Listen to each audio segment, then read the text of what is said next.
The past questions on section number 234, जहां बेटा आपने देखा शादी की मेम के साथ। मेम का मतलब था या तो foreign company merging with company which means Indian company, और company merging with foreign company. बड़ी बात ध्यान रखें, यहां पे फॉरेन कंपनी का मतलब था चाहे प्लेस ऑफ बिजनेस भारत में हो या ना हो। नवंबर 2019 का प्रश्न, आप एक पब्लिक कंपनी है, यूके की है, और ये एक आर्था नाम की कंपनी इंडियन है। स्कीम ऑफ कॉम्प्रोमाइज दोनों कंपनियों में कि भाई एमलगमेशन किया जाए किसका, of English company with Indian company. So foreign company merging with Indian company, हमने कहा था यहां आपको 3 पॉइंट्स का कंप्लायंस करना है। एक, आप आरबीआई से क्या लेके आएंगे बेटा, प्रायर अप्रूवल। नंबर 2, सेक्शन 230 से 232 का कंप्लायंस। नंबर 3, पीसी कैश में हो सकती है या डिपॉजिटरी रिसीट हो सकता है, और बोथ हो सकता है या पार्टली कह लीजिए। CFO of Indian company is of opinion that the companies being amalgamated must be companies registered in India. उनका मानना है कि भारत में ही रजिस्टर्ड होने चाहिए। भैया ऐसा कुछ नहीं है, 234 में फॉरेन कंपनी का भी हो सकता है, और इसलिए ये CFO का कहना है ये पॉसिबल नहीं है। तो भाई साहब CFO अपने लॉ ढंग से नहीं पढ़ा है। तो आपसे पूछा गया, बताइए whether the contention of CFO is correct, absolutely wrong है। What is the majority required for approving the scheme of amalgamation in a meeting of members of the company called as per directions of the tribunal? Is the scheme required to be approved by preference shareholders? ध्यान दीजिए, second question अलग से होता है कि भैया अगर members की मीटिंग बुलाई जा रही है तो किस तरह से वो अप्रूवल लिया जाएगा, और प्रेफरेंस शेयर होल्डर क्या उसके अंदर आएंगे। देखिए हमने क्लियर कहा था, अगर मेंबर्स, क्योंकि सेक्शन 232 में कंप्लायंस किसका था, सेक्शन 230 सब सेक्शन 6 का था, जहां हमने कहा था अगर मेंबर की मीटिंग है तो मेजॉरिटी इन नंबर होने चाहिए एंड उनके पास 3/4 ऑफ वैल्यू होनी चाहिए। और वो किसका देखना था, those present in meeting voting in favour versus against. देखिए जब भी हम मेंबर वर्ड इस्तेमाल करते हैं, बड़ी सिंपल सी बात है, मेंबर में इक्विटी शेयर होल्डर भी आता है एंड प्रेफरेंस भी आता है, ये गलती ना करें। तो पहला प्रश्न आपके सामने है, जहां 234 पे था कि फॉरेन कंपनी का मर्जर हो सकता है, जैसे मैंने कहा था प्रायर अप्रूवल ऑफ क्या लेनी पड़ती है भैया, आरबीआई लेनी पड़ती है, और उसका कंटेंशन क्या है, इनकरेक्ट है। सेकंड, ये 230 राइट, और 230 सब सेक्शन 3 इंस्टीट्यूट ने अपने आंसर में लिखा है। ये इन्होंने बात करी है किस चीज की, क्योंकि हमने कहा था एनसीएलटी जब ऑर्डर देता है मीटिंग का तो आपको नोटिस भेजना पड़ता है सारे किसको, क्रेडिटर्स को, मेंबर्स को, डिबेंचर होल्डर्स को, यही हम पढ़ के आए थे। और वहां पे अगर मेंबर की मीटिंग होती है तो हमने कहा था मेजॉरिटी ऑफ पर्संस, मेजॉरिटी हो गया more than 50% in number and 3/4 in value of, चाहे क्रेडिटर हो मेंबर हो, वो अप्रूव करेंगे। और याद कीजिए सब सेक्शन 4 में हमने पढ़ा था आप वोटिंग कैसे कर सकते हैं, एक इन पर्सन, दूसरा प्रॉक्सी, और तीसरा क्या था बेटे, पोस्टल बैलेट। और इसके ऊपर जैसे ही एनसीएलटी क्या कर देगा, सैंक्शन कर देगा, ये हो जाएगा सबके ऊपर क्या हो जाएगा, देखिए ये लिखा है सैंक्शन बाय एनसीएलटी, तो ये सब के ऊपर बाइंडिंग हो जाएगा, चाहे वो कंपनी है, चाहे वो क्रेडिटर है, चाहे वो मेंबर है, राइट। और अगर कंपनी लिक्विडेशन में जाती है, चाहे लिक्विडेटर है, और लिक्विडेशन में मेंबर्स को क्या वर्ड इस्तेमाल करते हैं, कॉन्ट्रीब्यूटरी। देन सेकंड पार्ट में प्रश्न था क्या प्रेफरेंस शेयर होल्डर भी इसके अंदर आएंगे। देखिए एक्सप्रेशन सेक्शन ने क्या इस्तेमाल किया, मेंबर, तो मेंबर में सिर्फ इक्विटी नहीं होते बट ऑल्सो क्या आते हैं, प्रेफरेंस शेयर होल्डर आएंगे, स्वाभाविक है उनको भी आप कंसिडर करेंगे। तो आइए बढ़ते हैं अगला प्रश्न, मई 2022 का आपकी स्क्रीन पे है। कहता आप एक होली ओन्ड सब्सिडरी हैं इसकी, ठीक है।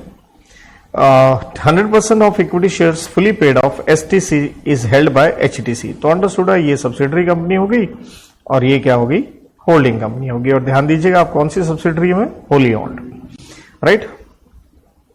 लेकिन देखिए क्योंकि लिमिटेड लिखा है, राइट, तो दोनों पब्लिक कंपनी, आप सारे जानते हैं पब्लिक कंपनी में अंडर सेक्शन 2 क्लॉज 68 कम से कम मेंबर कितने रखने होते हैं, 7। तो जब भी हम वर्ड इस्तेमाल करते हैं होली ओन्ड, मैंने पहले भी कई बार बताया, कभी भी होली ओन्ड 100% नहीं होता, क्योंकि मिनिमम रिक्वायरमेंट ऑफ मेंबर्स आपको मीट करनी होती है। तो एक तरह से सारे शेयर दे सकते हो, 6 शेयर नहीं दोगे आप, क्यों, क्योंकि 6 शेयर अलग अलग 6 आदमियों को देने पड़ते हैं ताकि minimum requirement of numbers meet की जा सके। इसलिए क्या लिखा है भाई, सारे शेयर्स हैं कि, और उसके अलावा 6 क्या है, नॉमिनीज है। You got the logic over here, why 6 nominee की बात की गई है। In order to effectively utilise the resources, a proposal is under discussion in the board meeting for merger of what, both the companies. The majority of the directors, कि दोनों company को merge कर दिया जाए। जो मेजॉरिटी ऑफ डायरेक्टर्स हैं holding company के, उनका ओपिनियन है बोर्ड मीटिंग में, merger has to be done through what, fast track mode as per section what 233 of companies act. अब ध्यान दीजिए, हमने क्लियरली पढ़ा सेक्शन नंबर 233 जो फास्टैग लगता है वो कुछ प्रिस्क्राइब कंपनी के लिए लगता है। किसके लिए लगता है बेटे? एक तो स्मॉल कंपनी के लिए लगता है, नंबर 2 किसके लिए लगता है? एच एंड वोस। तो हम ये वाले पॉइंट में आ गए हैं, तो ऑब्वियसली सेक्शन 233 लग सकता है। तीसरा भी ध्यान दीजिएगा, रूल नंबर 25 के मुताबिक आंसर आता है, या तो क्या आता है स्टार्टअप कंपनीज में, या फिर क्या आता है एक से ज्यादा स्टार्टअप प्लस व्हाट एक स्मॉल कंपनी में। तो ऑब्वियसली यहां 233 का क्या हो जाता है? यस, आप फास्ट ट्रैक मर्जर अमेलगमेशन कर सकते हैं, क्योंकि पोर्शन बड़ा क्लियर है। होली ऑन सब्सिडरी और होली ऑन में जैसे मैंने लॉजिक आपको बताया कि भैया सारे शेयर आप ले सकते हैं, 6 शेयर छोड़ने पड़ेंगे ताकि मिनिमम रिक्वायरमेंट मीट की जा सके। क्योंकि क्वेश्चन में क्या है? पब्लिक कंपनी है। अगर प्राइवेट होता सारे शेयर ले लो, एक को छोड़ दो। क्यों? क्योंकि प्राइवेट कंपनी में मिनिमम मेंबर कितने रखने पड़ते हैं बेटा? 2। आइए बढ़ते हैं आगे। तो आगे क्या कहा गया? However the secretary CS was of the view कि ये हो नहीं सकता क्योंकि दे आर पब्लिक कंपनीज। ऐसा कुछ नहीं है CS साहब, आप बिल्कुल गलत है। एनालाइज द वैलिडिटी मैंने बता दिया, बिल्कुल हो सकता है। Examine whether HTC limited can be merged with HTC limited if HTC is what? Foreign company. तो आपने ध्यान दिया, क्वेश्चन 233 पे भी है एंड 234 पे भी है। तो कहता मान लीजिए ये मर्जर अमेलगमेशन हो रही है इस कंपनी की HTC के साथ जो फॉरेन कंपनी है, तो ये क्या हो गया? This is Indian company merging with what? Foreign company. तो हमने कहा था आपको कंप्लायंस कितने करने हैं? 4। पहला RBI का अप्रूवल, नंबर 2 230 से 232 सेक्शन का compliance, number 3 PC by cash और डिपॉजिटरी रिसीट और बोथ, नंबर 4 वैल्यूएशन करवानी पड़ेगी ट्रांसफर कंपनी को एक ऐसे रजिस्टर्ड वैल्यू से जो उसकी जुरिस्डिक्शन में है और उसने फॉलो किए हैं internationally accepted principles of valuation and accounting, और उस वैल्यूएशन रिपोर्ट को आपको RBI के पास क्या करना होता है? फाइल करना होता है। ये सब आप लिखेंगे। आइए बढ़ते हैं अगले प्रश्न पे, सेक्शन नंबर 235। तो 235 में हमने क्या देखा था कि एक मेजॉरिटी पहले 90% शेयर ले लेती है 4 महीने में ऑफर देके, फिर अगले 2 महीने में वो डिसेंटिंग के भी शेयर लेने का राइट रखती है। तो क्वेश्चन कहता है भाई साहब पायनीर टेक्सटाइल्स लिमिटेड अमालगमेट हो रहा है, किसके साथ हो रहा है? लेटेक्स के साथ। स्कीम ऑफ अमालगमेशन अप्रूव किया overwhelming majority of shareholders ने, and all the creditors of both the companies at meeting held under provisions of section 232। ये तो 232 की बात कर रहा है फिलहाल, right? There after it was presented to the company law tribunal for its sanction while the scheme was pending in tribunal. Some of the dissenting shareholders of Pioneer requested EGM to negotiate with Latex Textiles Limited as according to the requisitions the exchange ratio was not fair and reasonable। ध्यान दीजिएगा, बहुत बढ़िया प्रश्न है। देखिए होता क्या है। पहली बात तो क्वेश्चन में लिखा है 232 में अप्रूवल दे दिया है शेयर होल्डर मेंबर ने। जहां आपने देखा होगा मेंबर ऑफ क्रेडिटर के लिए लिमिट वही थी जो सेक्शन कहां दी गई थी 230(6) में, जो कि क्या था? Majority in what number plus क्या लेना था? 3/4 इन वैल्यू। कहता वो हो गया। तो हुआ क्या? कहता ट्राइब्यूनल को ये स्कीम दी गई है सैंक्शन के लिए, अभी उसकी सैंक्शन आई नहीं है। इस दौरान क्या होता है? डिसेंटिंग शेयर होल्डर्स ने कंपनी को कहा EGM बुलाओ। क्यों बुलाओ? कि हम रीनेगोशिएट करना चाहते हैं कंपनी के साथ जो हमें ट्रांसफरी कंपनी एक्वायर कर रही है, क्योंकि हमें एक्सचेंज रेशियो क्या नहीं लग रहा? फेयर नहीं लग रहा। तो आपसे पूछा गया examine whether the directors may refuse to call EGM। अब ध्यान दीजिए प्रश्न ना 232 पे है, क्वेश्चन तो किस पे पूछ रहा है? क्या EGM के लिए डायरेक्टर्स मना कर सकते हैं? Also discuss what powers of tribunal in this respect, क्योंकि स्कीम अप्रूव होने के बाद किसके पास चली गई है? NCLT के पास। और याद कीजिएगा सबसेक्शन 6 में हमने कहा था जैसे ही NCLT क्या कर देगा? सैंक्शन कर देगा, ये सबके ऊपर क्या हो जाएगी? बाइंडिंग। बच्चों आप ध्यान दो, सारे सेक्शन हमने पढ़े हैं, किसी भी सेक्शन में क्या हमने इस तरह की कोई चीज पढ़ी? हमने ऐसी कोई चीज नहीं पढ़ी, सिर्फ हमने एक चीज पढ़ी थी, याद कीजिएगा बेटे, वो पढ़ी थी हमने 236 में purchase of minority share holding. तो वहां हमने पढ़ा था माइनॉरिटी वाले अगर 75% इन वैल्यू वो ट्रांसफरी कंपनी के साथ एक प्राइस के लिए क्या कर सकते थे? रीनेगोशिएट। याद है? बाकी हमने कहीं नहीं देखा, तो इसलिए मैं बार बार आपको ये कहता हूं past question, suggested question, RTP, MTP, कोई क्वेश्चन मिस नहीं होना चाहिए, क्योंकि पेपर में क्वेश्चन किया हुआ तो आपको मालूम है यार इस तरह से मैं जवाब दे आऊंगा, वरना आप अटक जाएंगे यार जवाब क्या दूं। अब आप सोचिए अगर मैं इस आंसर में ना जाऊं, पहले जो इंस्टीट्यूट ने दिया उसमें ना जाए, सिंपल सा हम सोचें तो हम कहेंगे भैया अरे भाई अगर 232 का कंप्लायंस हो गया मर्जर अमेलगमेशन का, तो इस तरह की कोई ईजीएम बुलाने का कोई आपका पावर या राइट नहीं है, क्योंकि मेंबर्स ने मेजॉरिटी प्लस 3/4 ने अगर अप्रूव कर दिया, डिसेंटिंग के पास कोई चॉइस नहीं है, बस डिसेंटिंग को क्या दी जाएगी, एक एग्जिट अपॉर्चुनिटी दी जाएगी। और दूसरी बात थी पावर्स ऑफ ट्राइब्यूनल, तो पावर मैंने बता दिया, जैसे वो सैंक्शन कर देंगे कुछ और हो नहीं सकता, लेकिन राइट सिर्फ वो ये है डिसेंटिंग के लिए वो ऑर्डर देंगे कि इनको एग्जिट अपॉर्चुनिटी दी जाए। अब देखिए इंस्टीट्यूट अपना आंसर किस पे दे रहा है, सजेस्टेड आंसर आपके स्क्रीन पे है, किसकी बात कर रहा है, 235 की बात कर रहा है, राइट। तो 235 की यहां बात हो क्यों रही है, आप खुद सोचिए, क्या होनी चाहिए 235 की बात आंसर में, एवरीबॉडी आर यू गेटिंग और नॉट, राइट। तो 235 के आंसर का यहां हमें कोई समझ से परे है, क्योंकि 235 तो क्या था, ये वो था जहां 4 महीने में एक कंपनी ने ऑफर दिया, फिर मेजॉरिटी क्या हो गए, मान गए, राइट। और यहां पे देखिए क्वेश्चन में उसने साफ ही लिख दिया है कि मीटिंग अप्रूवल हुआ है किसके मुताबिक, 232, तो यार 235 की बात करनी नहीं चाहिए, बट चलो इंस्टीट्यूट ने अपने आंसर में की है तो लेट इट बी। हम आगे बढ़ते हैं।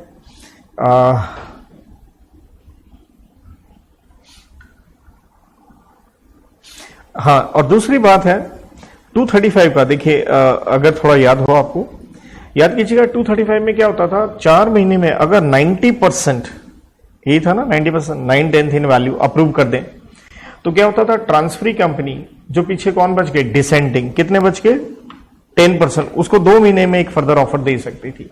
लेकिन याद करो हमने पढ़ा था डिसेंटिंग के पास एक अपॉर्चुनिटी होती है, वो अपील कर सकते हैं, एप्लीकेशन दे सकते हैं, 1 महीने के अंदर दे सकते हैं, किसको, ट्राइब्यूनल को। अब ट्राइब्यूनल को जो ठीक लगेगा वो अपना डिसीजन देंगे। तो ध्यान दे रहे हैं, क्वेश्चन में क्वेश्चन देख के लग रहा था यार ये तो कुछ बना नहीं, लेकिन डिसेंटिंग का एक थोड़ा सा राइट कहां दिखा मैं, 235 ने, तो इंस्टीट्यूट ने भी अपने क्वेश्चन बनाया 232 पे, और आंसर किसके हिसाब से दे रहे हैं, वो 235 के से दे रहे हैं, राइट। तो इसलिए कई बार चलिए ऐसा क्वेश्चन आ जाए सेम आप कराइएगा। अब देखिए 232 की बात आ गई, सबसेक्शन 3 की बात आ गई, तो हमने सबसेक्शन 3 में यही पढ़ा था कि एनसीएलटी कुछ इंसिडेंटल ऑर्डर वगैरह पास करेगी, provision for incidental order, right, कि और वहीं हमने पढ़ा था डिसेंटिंग को एक एग्जिट अपॉर्चुनिटी वो देगी एनसीएलटी। सो इसलिए कहता है once the scheme of amalgamation has been approved by what, overwhelming majority, transferee company gets the right to give notice to dissenting shareholder that it desires to acquire his shares. Further, as per the facts of the question, the dissenting shareholders has not applied to the tribunal against the scheme of amalgamation. कि dissenting तो गई नहीं है किसके पास, tribunal के पास, क्योंकि उन्होंने तो कंपनी को कहा ईजीएम बुलाओ, तो इसलिए हम क्या कहेंगे, ये कोई जरूरी नहीं है डायरेक्टर्स के लिए क्या बुलाएं, वो ईजीएम। दूसरी बात, जैसे 232 में हमने ऊपर भी पढ़ लिया कि ट्राइब्यूनल में मेक अ प्रोविजन किसके लिए, डिसेंटिंग के लिए, राइट। अब देखिए इंस्टीट्यूट ने अपना क्या दिया आंसर में, ध्यान दीजिए इंस्टीट्यूट ने अपना एक नोट दिया, प्रिजम्पशन ले रहे हैं जी हम, कि हमने क्वेश्चन में वर्ड क्या वर्ड डाला, ओवरवेलमिंग, तो ओवरवेलमिंग का हम मतलब लेके चले थे 90% ने हाँ कर दी, 90% ने हाँ कर दी, इसलिए हमने सेक्शन कौन सा लगा दिया, 235। भैया क्वेश्चन भी तुम्हारा, आंसर भी तुम्हारा, सब बस तुम ही तुम हो, हम तो पागल हैं भाई, क्या करें, सीए का पेपर क्लियर करना है, तो उनका क्वेश्चन है, उनका इंटरप्रिटेशन आंसर की, तो इसलिए क्वेश्चंस बेटे करने क्या हो जाते हैं जरूरी, और हर सब्जेक्ट के लिए। आइए आगे देखते हैं।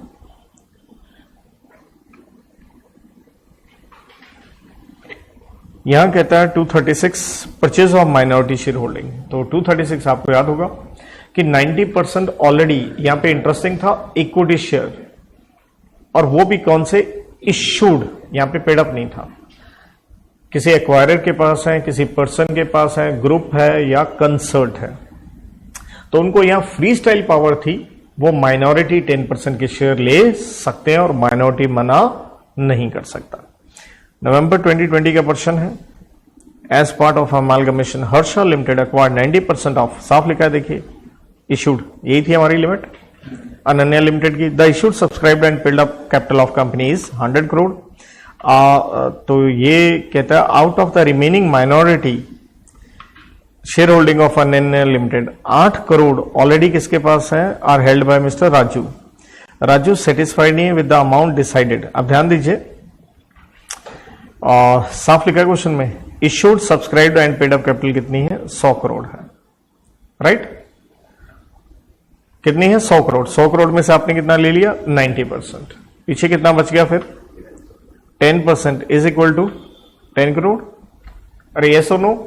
और ऑलरेडी उस 10 करोड़ में से इस राजू के पास कितना है, 8 करोड़। 8 करोड़ इस 10 करोड़ का बेटे कितना होता है, 80%। याद करना, हमने एक चीज पढ़ी थी कि माइनॉरिटी जो शेयर होल्डर है, अगर उनके पास 75% वैल्यू है, अगर वो रीनेगोशिएट करते हैं तो जो एक्स्ट्रा अमाउंट उन्होंने लिया उन्हें बाकियों के साथ शेयर करना पड़ेगा। तो कहते हैं इसने रीनेगोशिएट कर लिया higher price, as a result extra 10 lakh रुपए मिल गए। द अदर माइनॉरिटी क्लेम करते हैं कि भाई ये सारा पैसा तेरे को नहीं मिलेगा, हमारे साथ शेयरिंग कर। तो क्या करनी पड़ेगी, यस, उसको शेयरिंग करनी पड़ेगी। तो इसलिए माइनॉरिटी का ये कहना क्या है, वैलिड है। तो ये सारा 10 लाख एक्स्ट्रा किसको लॉट होगा, सारे के सारे माइनॉरिटी को लॉट होगा। मिस्टर राजू, आपके पास 80% है, आपने 10 लाख लिए हैं, तो 10 लाख का 80% 8 लाख आप रखो, 2 लाख आपको बाकी माइनॉरिटी के साथ शेयर करना पड़ेगा। क्योंकि यही हमारा पॉइंट था कि 75% अगर मोर माइनॉरिटी के पास है तो आप उनके साथ एक रीनेगोशिएट कर सकते हो, किसके लिए, हायर प्राइस के लिए। 237 में बेटा हमने पढ़ा मर्जर और अमालगमेशन सेंट्रल गवर्नमेंट कर सकता है पब्लिक इंटरेस्ट में। और no doubt suggestion objection notice के बाद लोग दे सकते हैं, लेकिन क्रेडिटर और मेंबर के हकों पे कोई फर्क नहीं पड़ेगा, सेम रहेगा। लेकिन अगर उनका लॉस इन वैल्यू होता है तो उनको कॉम्पनसेशन मिलने का हक है, नहीं मिलता है तो वो ट्राइब्यूनल के पास अपना अपील कर सकते हैं 30 दिन में। तो देखिए प्रश्न है हमारा, सीपीआर लिमिटेड एंड टीजेसी कहता दोनों के दोनों क्या है, wholly owned by government of Tamil Nadu है। तो हमने तो 237 में क्लियर ध्यान दीजिएगा, मर्जर और अमालगमेशन पब्लिक इंटरेस्ट में पावर किसकी है, सेंट्रल गवर्नमेंट की है, after approved by both houses of parliament and notification in official gazette. As a policy matter, government issued administrative order for merging both the companies in public interest, state the authority with whom application is required to be filed, also state the provisions governing the preservation of books। याद रखिए preservation of books हम पढ़ के आए थे section number 239 में कि books preserve करनी पड़ेगी अमालगमेटेड कंपनी को जो बंद हो चुकी है, कब तक, जब तक जो सेंट्रल गवर्नमेंट का ऑर्डर है उसके बाद ही आप उसे डिस्पोज कर सकते हैं, और सेंट्रल गवर्नमेंट का कोई भी ऑफिसर उसके ऊपर इंस्पेक्शन वगैरह कर सकता है। देखिए तो 237 में ये था, हमने क्या कहा था, अगर सेंट्रल गवर्नमेंट को लगता है कि पब्लिक इंटरेस्ट में जरूरी है तो वो ऑफिशियल गैजेट में एक ऑर्डर देके ये कह सकती है। इसलिए in the given question there is no specific authority with whom the merger for. अच्छा दूसरा ही क्या, क्यों क्वेश्चन में क्या पूछा गया था, कहता बताइए किस अथॉरिटी को हम एप्लीकेशन देंगे फॉर मर्जर। हमने कहीं 237 में ऐसा तो नहीं पढ़ा इस अथॉरिटी को देंगे, क्योंकि हमने तो कहा था 237 में सेंट्रल गवर्नमेंट की खुद की पावर है, वो खुद कह सकता है। इसलिए आंसर में क्या लिखा, भाई इस तरह की कोई अथॉरिटी बताई नहीं गई है, सिंपली सेंट्रल गवर्नमेंट क्या करेगी, नोटिफिकेशन इन ऑफिशियल गैजेट निकालेगी। दूसरा प्रिजर्वेशन ऑफ बुक्स, जैसे मैंने कहा 239 में है, तो हमने यही कहा था कि आप जब तब तक नहीं डिस्पोज कर सकते हैं जब तक सेंट्रल गवर्नमेंट अलाउ ना करे, और सेंट्रल गवर्नमेंट अपनी तरफ से एक पर्सन अपॉइंट कर सकती है, किसके लिए, टू एग्जामिन द बुक्स की भैया किसने ऑफेंसेस किए हैं। क्योंकि हमने 240 में पढ़ा था, चाहे पास्ट ऑफिसर वगैरह हैं उनके ऊपर जो डिफॉल्ट उन्होंने किए हैं उसकी पेनल्टी उनके ऊपर डेफिनेटली लगेगी। तो यहां हमारे बेटे ये प्रश्न समाप्त होते हैं। Thank you.